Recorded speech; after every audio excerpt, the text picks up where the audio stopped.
नमस्कार दोस्तों, अगर आज की स्टॉक मार्केट रिलेटेड कुछ न्यूज़ की बात की जाए तो निफ्टी और सेंसेक्स की क्लोजिंग जैसा कि आपको पता है 0.24% के आसपास निफ्टी इंक्रीज होते हुए क्लोजिंग दिया। उसके साथ साथ सेंसेक्स भी लगभग ऐसे ही रेंज पे लगभग 0.32% के आसपास यहाँ पे बढ़ोतरी के साथ क्लोजिंग देते हुए दिखा।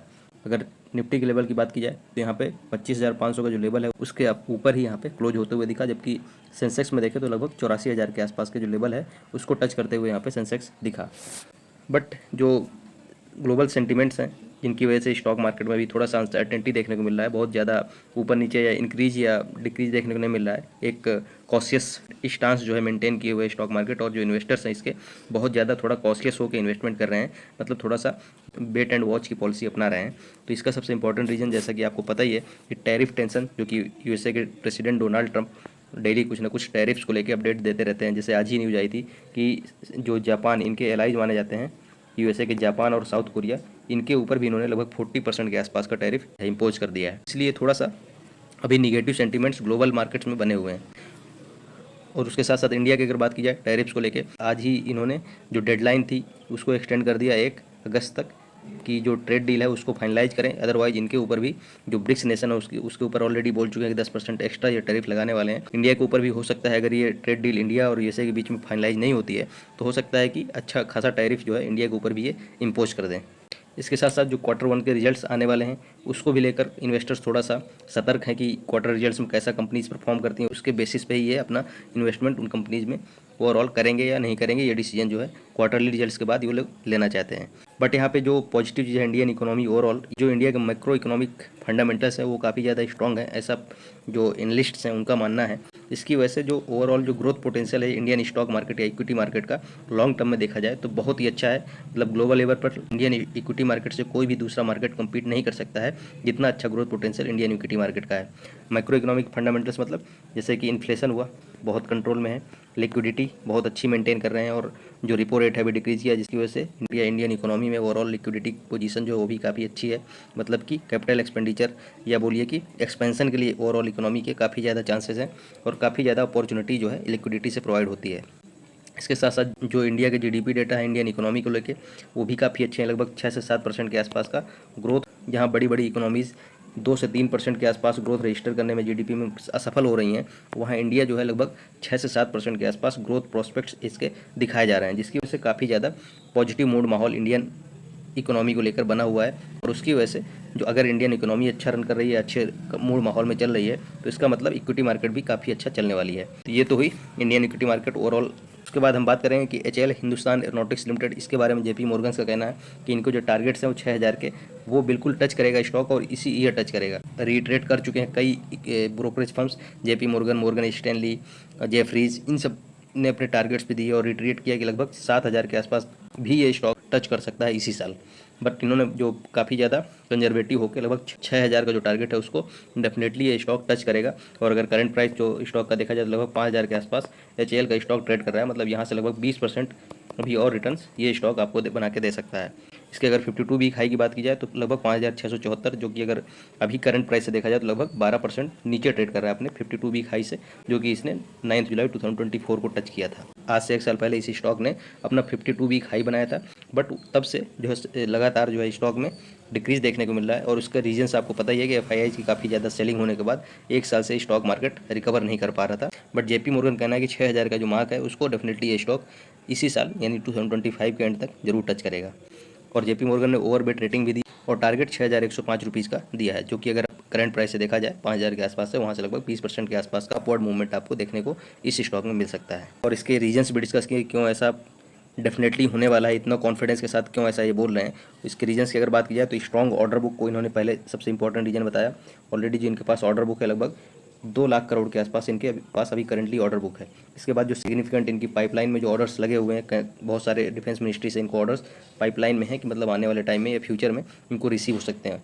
और इनका मानना है कि 2026 के एंड तक इनके पास टोटल जो ऑर्डर बुक रहने वाला है लगभग 2.5 लाख करोड़ के आसपास का हो जाएगा। अगर सिग्निफिकेंट पाइपलाइंस की ऑर्डर्स की बात की जाए कौन से पाइपलाइन में है, AMCA armoured medium control aircraft AMCA, इसका टेंडर जो है एचएएल को बहुत जल्दी रिसीव होगा, ऐसा इन्होंने अपने जो कॉन कॉल हुई थी उसमें भी शेयर किया था। इसके बाद जो लाइट कम्बैट हेलीकॉप्टर एलसीएच, इनके भी ऑर्डर्स एचएएल कंपनी को ही रिसीव होने वाले हैं। और सुखोई 30 जो इंडियन एयरफोर्स का काफ़ी ज़्यादा डिपेंडेंसी वाला एयरक्राफ्ट है, उसके अपग्रेडेशन और नए जो परचेज हैं उसको भी यहाँ पे एचएएल से डिफेंस मिनिस्ट्री करने वाली है।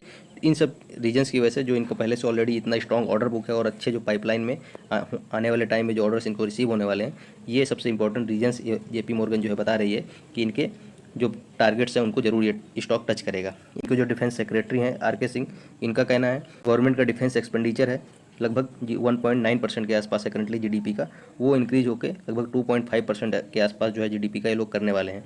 इस साल की अगर बात करें तो 2 लाख करोड़ के आसपास जो टोटल डिफेंस एक्सपेंडिचर रहा है इस साल, तो ऐसा इनका मानना है कि आने वाले टाइम में भी ऐसा ही एक्सपेंडिचर डिफेंस मिनिस्ट्री की तरफ से होने वाला है।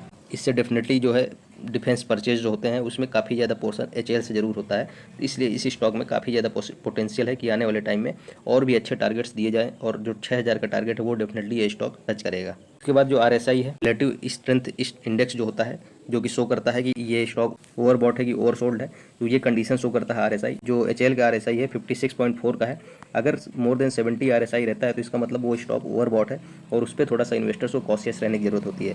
बट यहाँ पे आरएसआई भी काफ़ी ज़्यादा अच्छा है, यहाँ पे ना ओवरबॉट है ना ओवरसोल्ड है स्टॉक, और काफ़ी ज़्यादा अच्छा ऑर्डर बुक और पाइपलाइन और इसके साथ साथ बजटरी एलोकेशन जो है वो भी इंक्रीज होने वाला है, तो काफ़ी अच्छा ओवरऑल अगर फ्यूचर देखा जाए।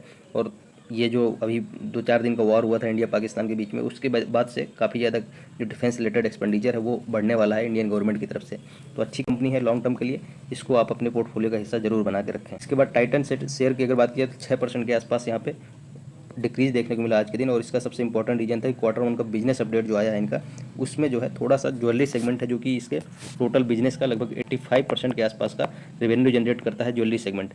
अदर रेवेन्यू जनरेशन के जो मीडियम से लगभग वॉचेज और बियरेबल से इनके जो रेवेन्यू जनरेशन लगभग 10% के आसपास होता है। आई केयर मतलब चश्मे वगैरह होते हैं, उसके बिजनेस से भी इनका जो रेवेन्यू जनरेशन है वो भी होता है।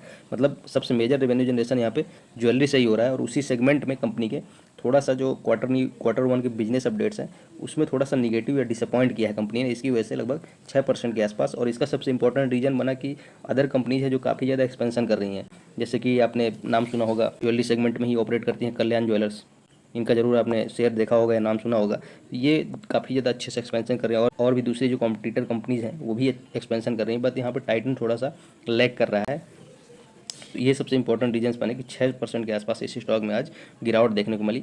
बट मॉर्गन स्टैनली जो कि एक ब्रोकरेज फर्म है, उसका मानना है कि ये स्टॉक जो है अच्छी यहाँ पे तेज़ी दिखा सकता है, और जो ओवरबॉट रेटिंग है वो इन्होंने मेंटेन की है, और टारगेट्स जो है अभी करंट प्राइसेस से अगर देखा जाए तो लगभग 20% के आसपास यहाँ में अपवर्ड यहाँ पे मूवमेंट देखने को मिल सकता है, और टारगेट दिए हैं 3876 रुपीज़ के।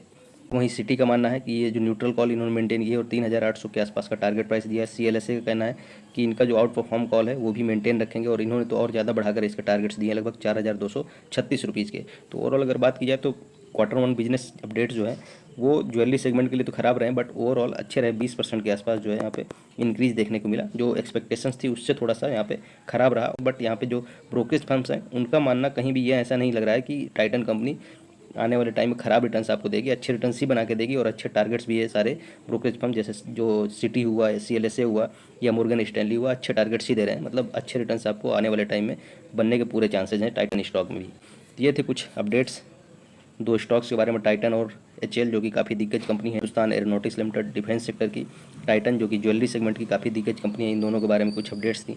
और ओवरऑल जो आज निफ्टी और सेंसेक्स की बात की जाए तो पॉजिटिव निशान पर क्लोज होते हुए दिखे। मैक्रो इकोनॉमिक फंडामेंटल्स है वो भी काफ़ी स्ट्रॉन्ग है, कंसोलिडेशन फेज मान सकते हैं एक अच्छी रैली के लिए निफ्टी में। तो धन्यवाद, मिलते हैं अगले वीडियो में।